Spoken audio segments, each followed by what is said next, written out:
Royce Law Firm. We're a business, corporate, and tax firm in Palo Alto, offices San Francisco, Los Angeles.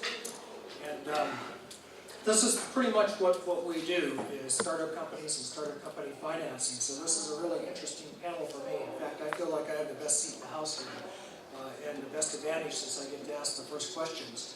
We're a small group, so maybe we'll make a workshop of it, try to make this interactive, so we all get as much out of this as we can.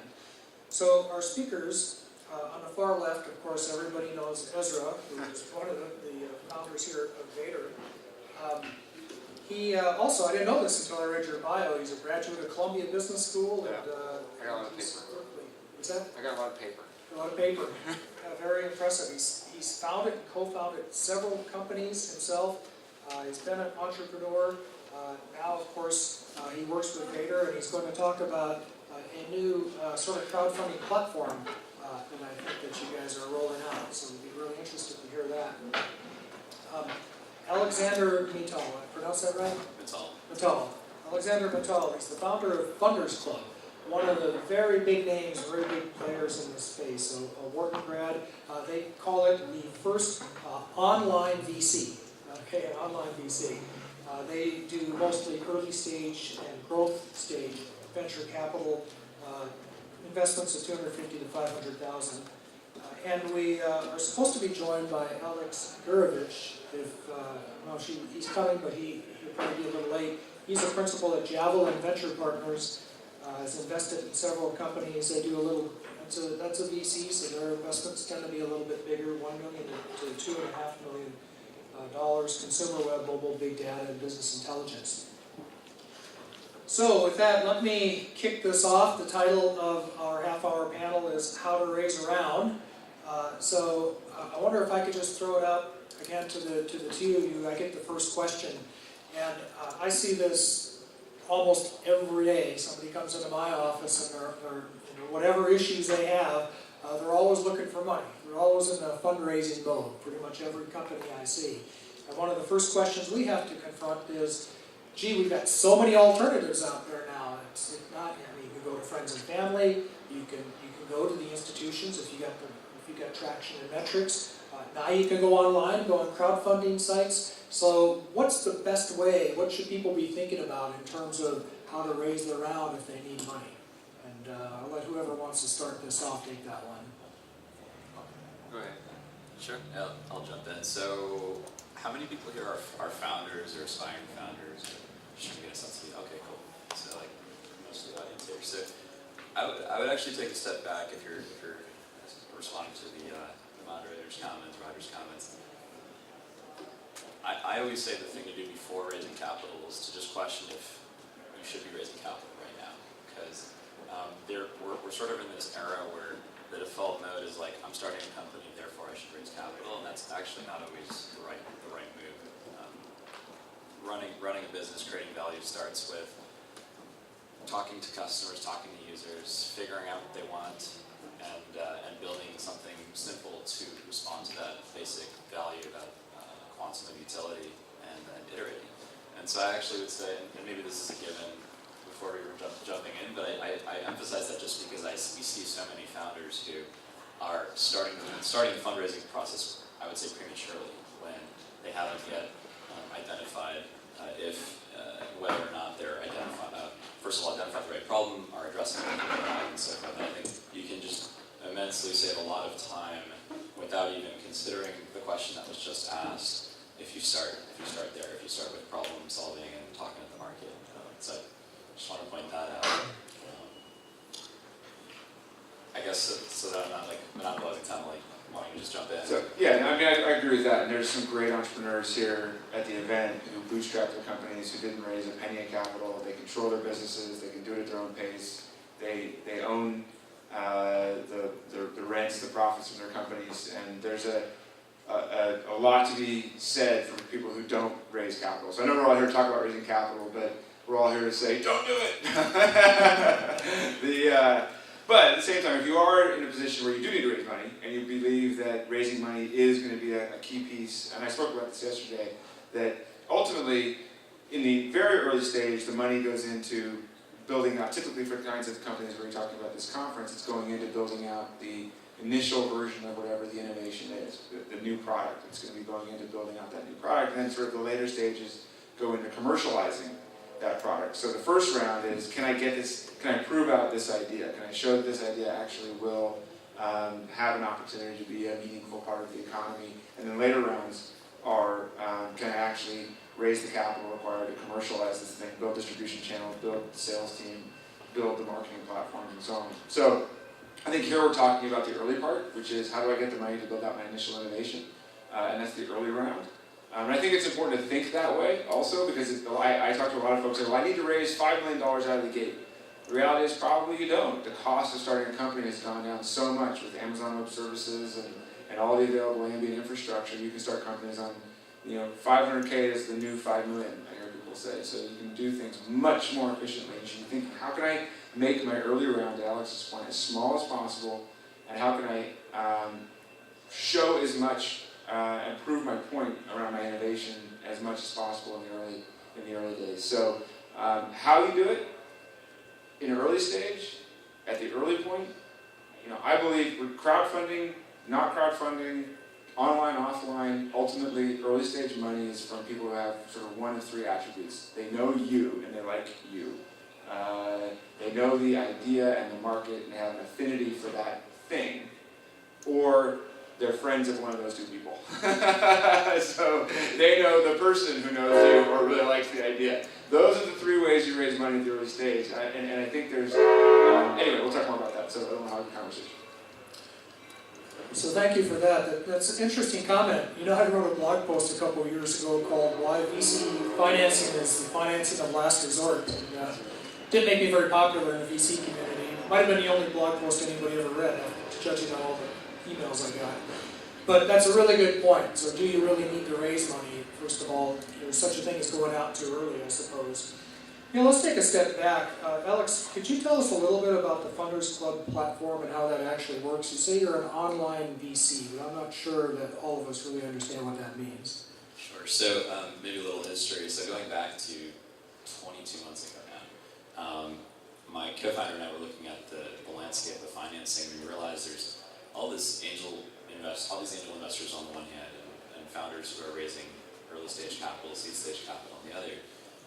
And neither party was really having a great time doing it. So nobody would ever refer to fundraising as a delightful experience. And people rarely pity investors, but if you talk to angel investors, you're not going to be like, yeah, it's so easy to invest in startups. It's actually quite difficult. And so we thought, hey, there might be a place to create an online community and an online platform to apply things that seem kind of basic today, which are like online networks and connectivity and groups of people aggregated together to support companies. And so what we've built and what we've done is we were the first people to transact an online investment fully online.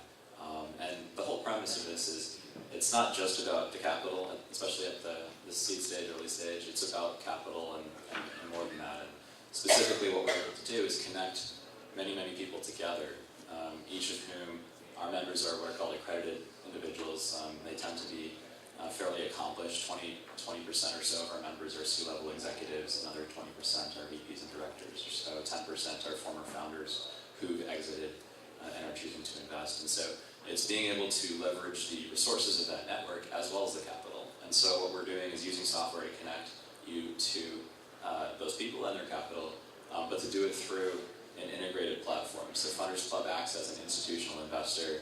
We write one check to you. We're there at the follow-on rounds whenever possible. So we've done Series A's, B's, and C's. We've deployed about $15 million over the last 20 months across about 60, 70 companies.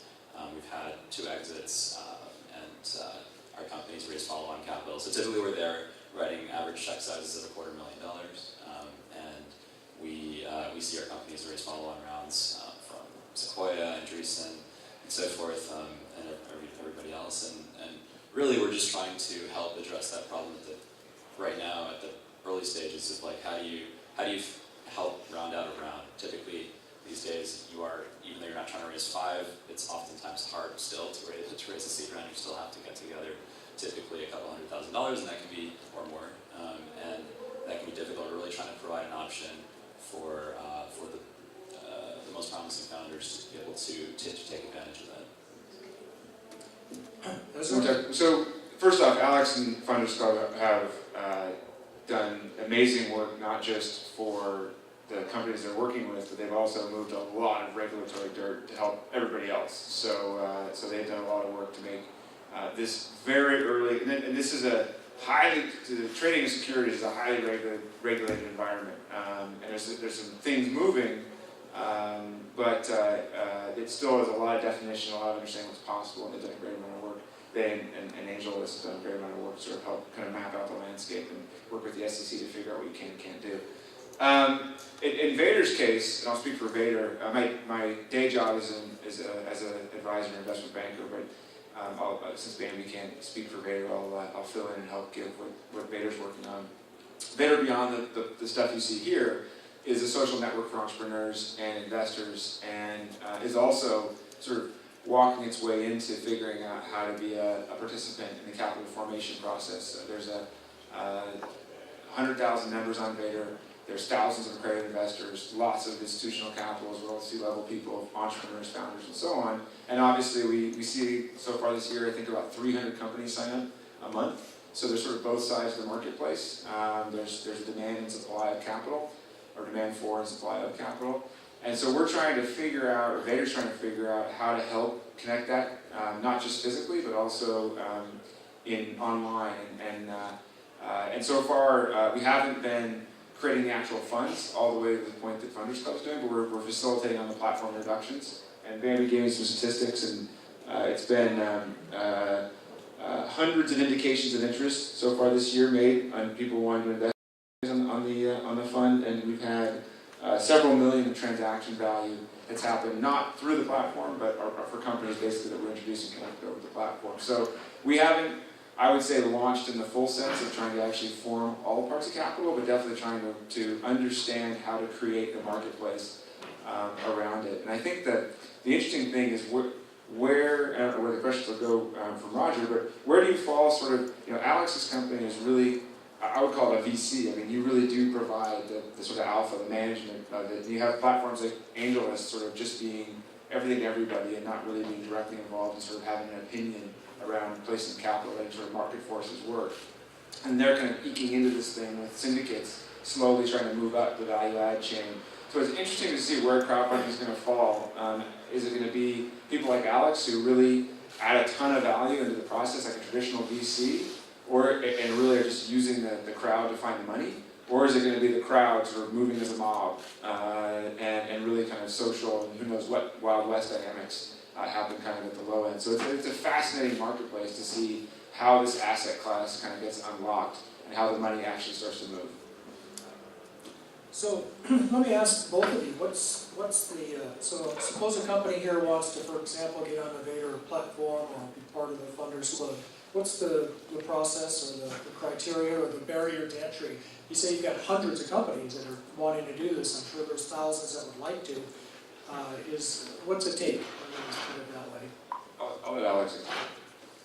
Sure. So I think we should acknowledge the broader ecosystem too of fundraising options since its founders and so on. So clearly there are platforms like AngelList where you can put up a profile and that's that. And the difference for us, like at Funders Club, we don't actually have a self-serve platform for entrepreneurs right now. The idea is we actually have thousands of investors who are out in the community, so pretty much every city across America, across 33 countries actually currently as well.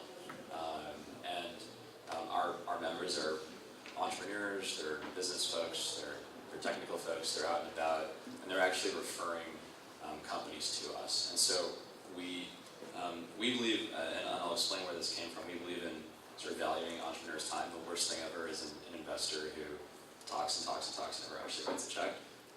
And what we noticed is we used to have an application form on Funders Club where entrepreneurs could apply for investment, and what we realized is we didn't fund any of them. So there's over 1,200 applications, and so rather than continuing that process, we really wanted to create a mechanism for funding companies that has worked and proven. And if you look through the existing model of VC, one of the things that has worked is folks who are out and about and meeting people in person. It's difficult to replace that in-person interaction.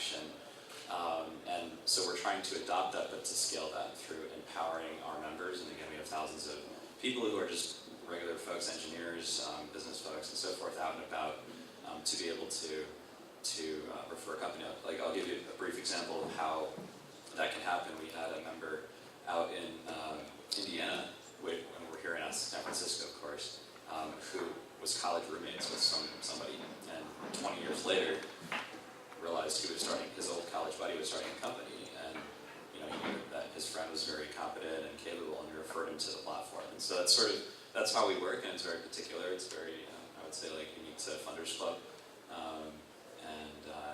So I would say if you're trying to get in touch with us, definitely we have an extensive network, and just try to reach us through those introductions. You still have this application process, I take it, though. It just requires a personal introduction. No, we actually do not. Oh, you don't? Okay. They're super high end, so that's cool. It's good. There's a role for the high end, and I've said there's other folks who are I would say at the super low end, so to speak. And I don't think we know from a crowdfunding standpoint. And Roger and I have spent an enormous amount of time trying to figure out how this whole thing works. And fortunately, he's not always doing us for all that time. So or very little, in fact.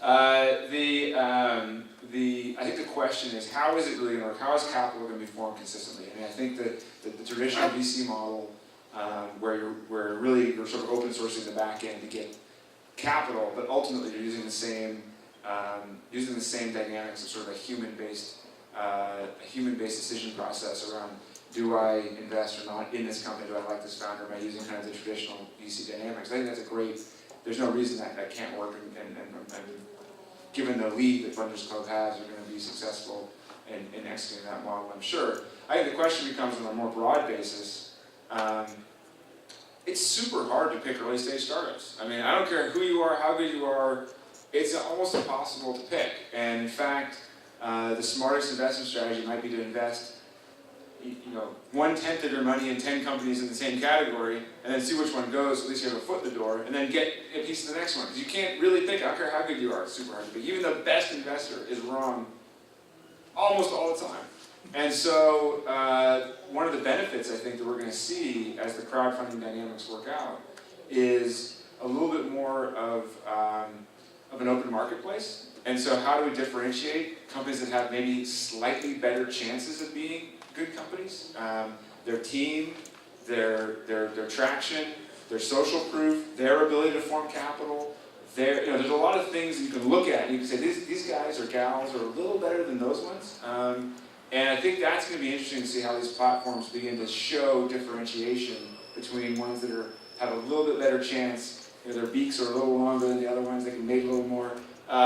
So I think it's going to be really interesting to see how that works. I think we're right at the very, very, very beginning of that process. I think everybody's trying to figure it out.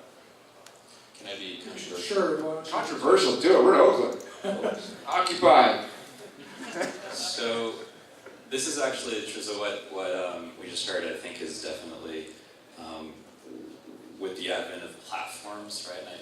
I already made a comment about sort of the personal touch being irreplaceable. I think with the advent of platforms, this is just new, right? We're seeing this new era where there can actually be capital coming at you that isn't necessarily as invested in your particular success as it might otherwise be. And so for us, we've taken that to heart. And I should point out my background before starting Funders Club. I'm a multi-time founder. I've started 2 startups prior to Funders Club. I'm serve on the board of directors of both of them. They're growing and doing well. And underscoring that, though, is I had to raise almost $30 million of capital, venture capital, angel capital for those companies. And in that process, what I learned is you really want partners. So these are people who essentially, you know that you're supposed to reference check and interview employees. Oftentimes, first-time founders don't realize that probably applies to your investors as well, especially if they're going to be on your board, and if they're going to be with you through thick and thin. And so I think I don't think anybody here on the panel can necessarily answer exactly what's the role for capital that doesn't have that sort of intimate relationship with the founders necessarily, but for at least us, what we recognize is that was important, and that's why we decided to make ourselves more of a traditional VC while leveraging the power of the internet and networks and that sort of thing. And I think that that definitely should be considered when you're looking at potential sources of capital. It's just, will this capital, will these investors be there at the next round? What's their track record? What kind of signals does taking this capital send to the rest of the market? These are all factors that actually really matter to your future success. So, You're going to leave this panel super confused, I think, about what the hell to do. So you remember what Steve Martin said about college? He said, I studied just enough philosophy to fuck me up for the rest of my life. So you're going to get just enough financial advice to be like, what do I do next? So let me just follow up on what you were just talking about, and then I'll open it up to questions. And mostly around what the future is going to be, the future of fundraising, what it's going to look like. Because even now, like you say, there's a dizzying array of options. Yeah. People could be super confused. There's 3 different types of crowdfunding that I know of out there. There's still the traditional sources. Each site has kind of a different flavor and a different way that they do things, each organization. And one thing I do know, though, is that billions of dollars of new dollars of angel money has been freed up. So I tend to think that's going to dramatically affect how this market works, but I'd like to get the views of the experts here as to what the future of fundraising will look like. I think it's an amazing time. I mean, I think it's so exciting, and we're spending a ton of energy thinking about that problem. And we're definitely on the Vator side much more platform oriented. We believe that we're not going to be pickers. We're going to be maybe rankers, but we're not going to be in the picking business. We're going to let the crowd pick. And so we may spend a little more time ranking and thinking about heuristics that you can use to identify which things have a higher probability than others to help investors think about that. But we're not going to be in the business of saying that one's, that one, or yes, that one, no. We're going to take a assisted platform approach, so to speak. Not all the way down to where other folks are just doing the pure open marketplace, but something slightly in the middle.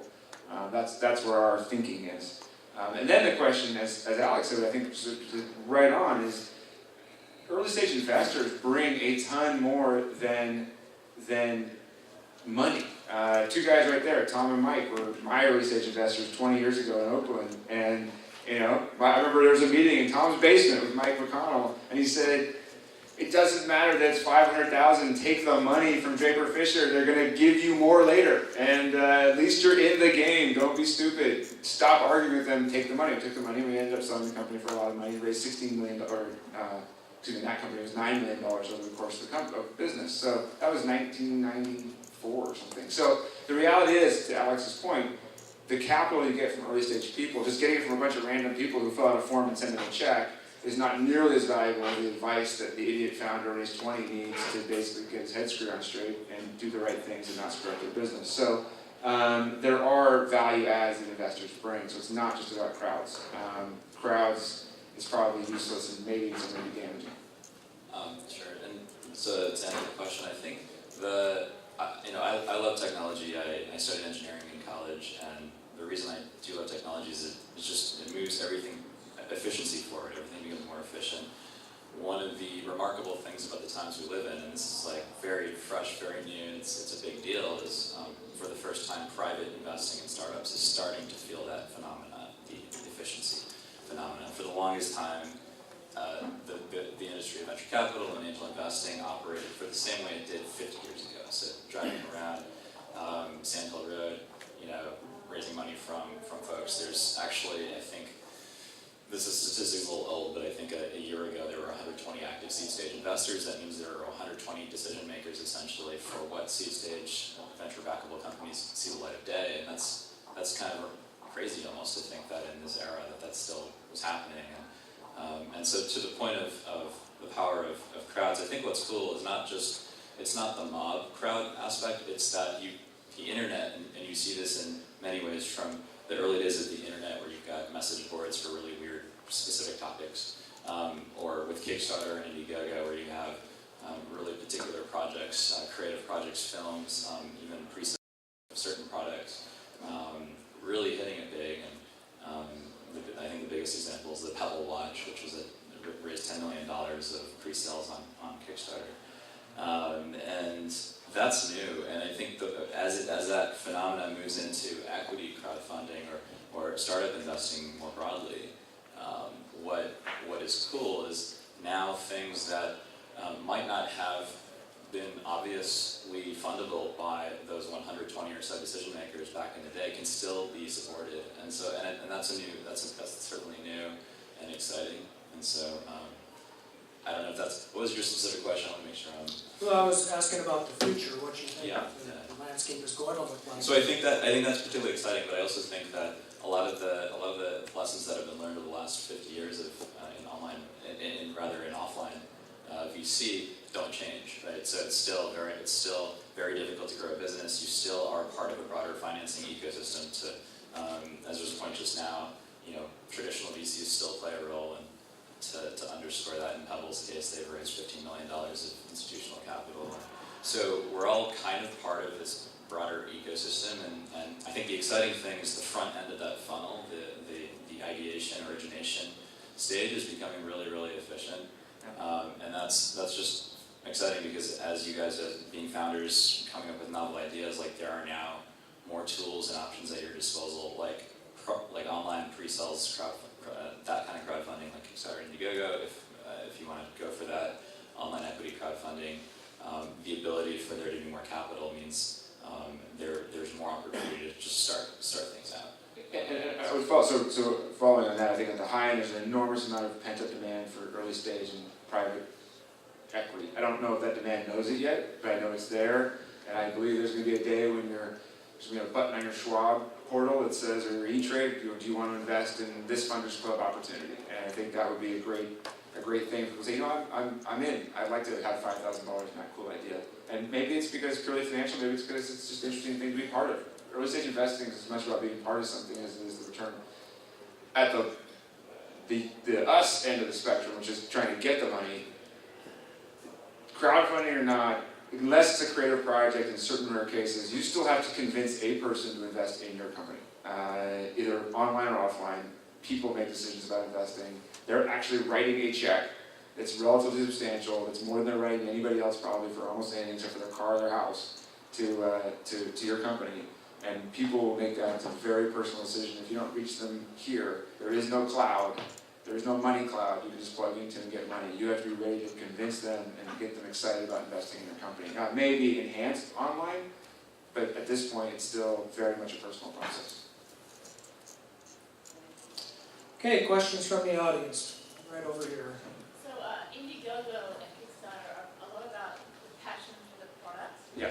Have you thought about crowdfunding for startups, but having the funding coming from the first customers? Okay, let me repeat that for you. The question was, for example, Indiegogo and Kickstarter are all about the product.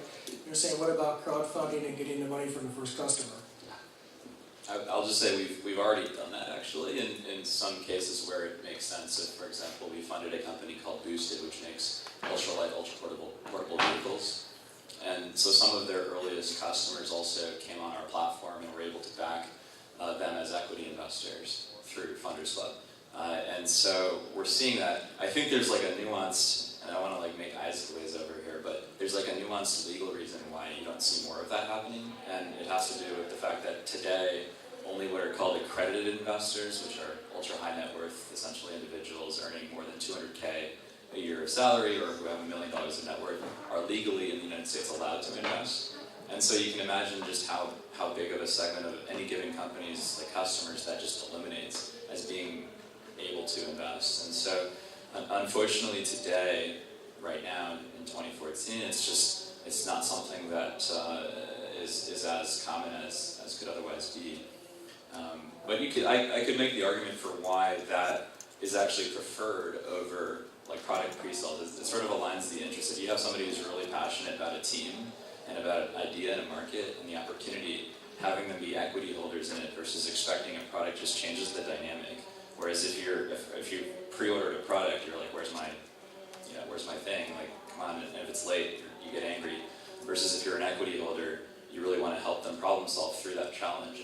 And so I think there's a lot of potential, but we're in a complicated legal landscape right now. So. Yeah, I would just echo that. I think there's sort of two things. One, pre-sales of products using Kickstarter and Indiegogo. I think that's great. We sort of presuppose for this conversation about trading securities, so equity and other forms of securities. I think if you can do that and you have an excited customer base and you can leverage it, go for it. Don't sell securities. As soon as you get into like securities, there are all things Alex said, which are very complicated. Jobs Act has changed some things around general solicitation, still murky, the reporting requirements, the degree of, anytime you're making a promise for something that's going to have future value, you're essentially trading a security and you've wandered into a whole different universe from a regulatory standpoint, so it's quite murky. So I would probably not blend the two, but I think the whole product side of things is fantastic.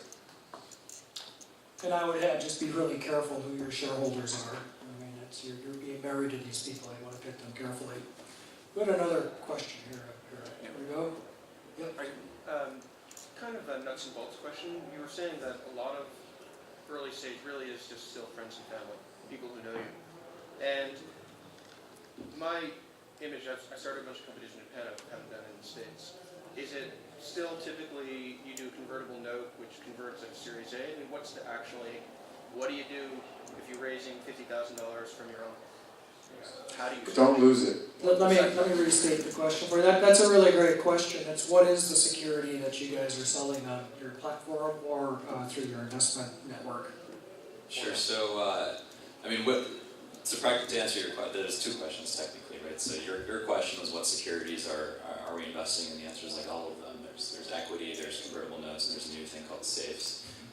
But to your point, kind of on a practical point of view, this is changing. It's the fact that you're asking this is important, I think, to any founder out there. Like, it used to be like way back in the day that you had one option, which is to raise on an equity round. And the challenge of an equity round, especially at the seed stage, is you have to close the round all at once, which means you have to herd a lot of cats and line them up and basically close all at once. And the problem is you may have investors along the way who believe in you, who want to fund you, and by the time you're actually closing, the situations may have changed. And so the benefit of convertible notes was that you could actually have a rolling sort of close. And obviously, I think there's a benefit to being in fundraising mode versus an operating mode, because when you're fundraising, it's very difficult to operate.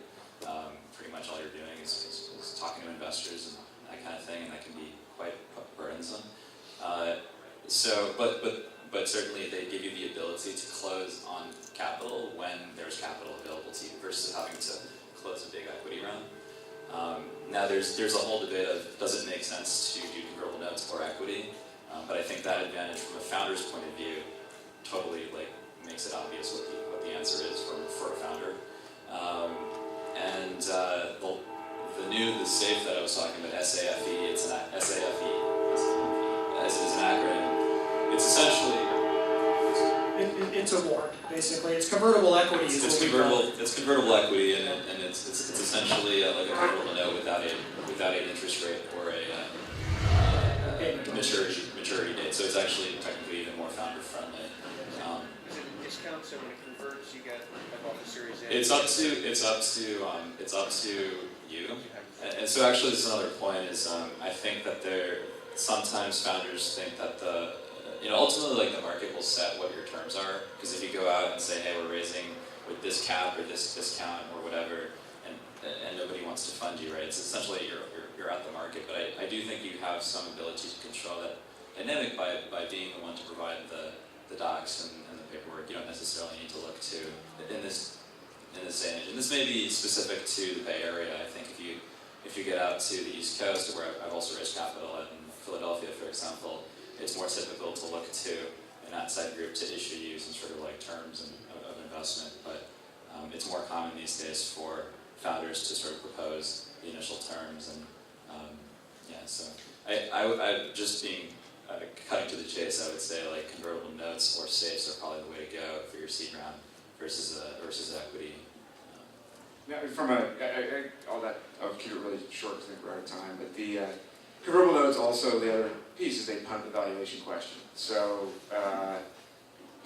which is good and bad. And there's also challenges, and we've gone through this from an advisory standpoint, dealing with when you get exits and so forth, how to actually deal with even valuing convertible notes in situations where you may be joining with another company that's trading in private stock. But there's just complexity. There's a fair amount of complexity that goes into convertible notes down the line for a number of reasons. Also, your uncle doesn't really know crap about investing and venture investing probably, so you can kind of do whatever you want from a security standpoint because they're investing in you, not investing in a tradable liquid security that has a market value.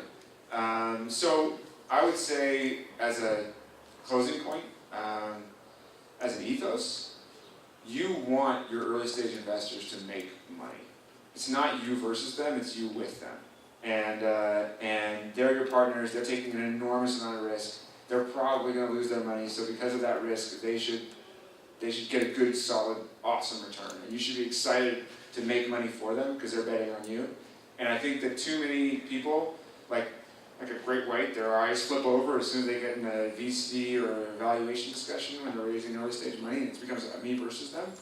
That's not the way to approach it. Like, what should I do to get the right people on my bus, to get them excited about being part of this thing, to give them a valuation that they're going to make money at, be it in the form of a debt or form of equity, and get the right mojo going for your company. And optimize for success. So it's not about optimizing terms, basically. It's about optimizing success. Yeah, and I would say there's a myth of liquidation preferences, and it's a technical term, but I think people spend so much time, especially on the institutional venture side, trying to polish the liquidation preference stack. And I'll tell you, in almost all mid-tier outcomes when they matter, the buyers come along and say, yeah, I don't really care about liquidation preference. We care about the team, we care about this, we care about that, and we're going to do this deal. So it actually is a total waste of time. Keep the terms simple.